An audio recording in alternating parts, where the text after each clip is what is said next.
से senior scientist Soma Singh ji इस वक्त हमारे साथ मौजूद है। मैम, सबसे पहला सवाल, मानसून की क्या स्थिति है, कहाँ पर एडवांस कर रहा है? आज हमने मानसून एडवांस किए हैं। आपका महाराष्ट्र के कुछ हिस्से, छत्तीसगढ़, उड़ीसा और बंगाल के कुछ हिस्से और मेनली नॉर्थ ईस्ट झारखंड और north Bihar, north and central Bihar तक।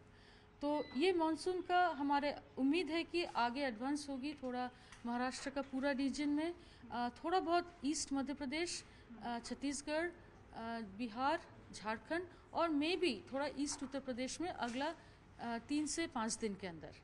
अच्छा, 3 से 5 दिन के अंदर ईस्ट उत्तर प्रदेश तक मानसून के पहुंचने की संभावना है।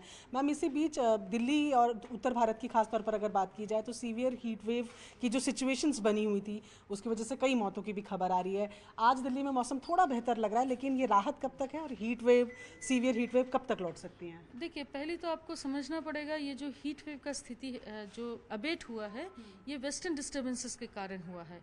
तो ये वेस्टर्न डिस्टर्बेंस मॉइस्चर ला रही थी और इनका ये ट्रांजिएंट है, ये हट जाते हैं तो इमीडिएटली फिर से आपका टेम्परेचर बढ़ने का स्थिति आ जाती है।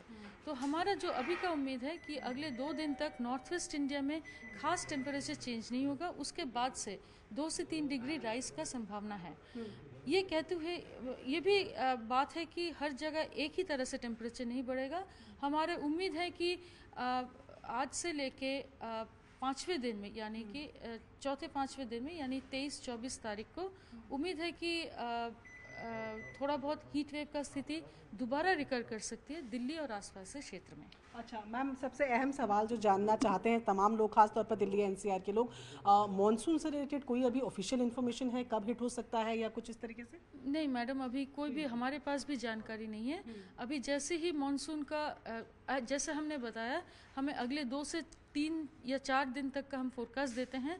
उसमें जहाँ तक हमें लग रहा है श्योर सिग्नल है, हम तभी उसके बारे में बात करते हैं। तो यानी कि हीट वेव और सीवियर हीट वेव की वापसी इस वेस्टर्न डिस्टर्बेंस के बाद श्योर शॉट है कि वापसी होगी? ऐसा नहीं कहना चाहिए, क्योंकि हम अगले 5 दिन का अगर देखते हैं तो बहुत ज़्यादा रिटर्न नहीं, क्योंकि काफ़ी टेम्परेचर डिप हो गया है। कुछ प्रोबेबिलिटी है हीट वेव का दोबारा वापस आने का, मगर ये भी आपको समझना पड़ेगा कि जैसे क्लाइमेटोलॉजिकल डेट ऑफ मानसून पास आ रही है तो ईस्टर्लीज का पेनिट्रेशन भी बढ़ेगा। तो हमने अभी लो प्रोबेबिलिटी के साथ सिर्फ दिल्ली के लिए हीट वेव का वार्निंग दिए हैं 23-24 तारीख को, क्योंकि दिल्ली में अर्बन हीट आइलैंड इफेक्ट भी होती है। तो बाकी इलाके में अभी हीट वेव का फोरकास्ट हम अभी होल्ड में रखा है, अभी कुछ नहीं दिए हैं। तो कुल मिलाकर दिल्ली के लिए ही अभी एक वार्निंग है कि 23-24 को, क्योंकि दिल्ली का इम्पैक्ट ज़्यादा है इसीलिए दिए हैं। बाकी पंजाब हरियाणा में अभी हमने होल्ड में रखा है। वेस्ट उत्तर प्रदेश में है दिल्ली के एडजेसेंट एरिया, वहाँ भी हमारे 4 दिन तक थोड़ा बहुत हीट वेव का छुटपुट आता रहेगा। मगर जो मेन स्थिति है अभी 5 दिन का अगर बात करें 23-24 तारीख तक, हमारा बहुत खास अभी बढ़ने का संभावना नहीं है। थोड़ा बहुत यूपी में रहेगा और यूपी के एडजेसेंट दिल्ली में रह सकती है। तो हमसे बात करने के लिए बहुत शुक्रिया। तो सोमा जी बता रही हैं कि दिल्ली में 23-24 के लिए एक प्रोबेबिलिटी जताई गई है कि हीट वेव की वापसी हो सकती है, लेकिन 23-24 तक ही इस तरीके से माना जा रहा है कि ईस्टर्न यूपी तक मानसून एडवांस हो सकता है।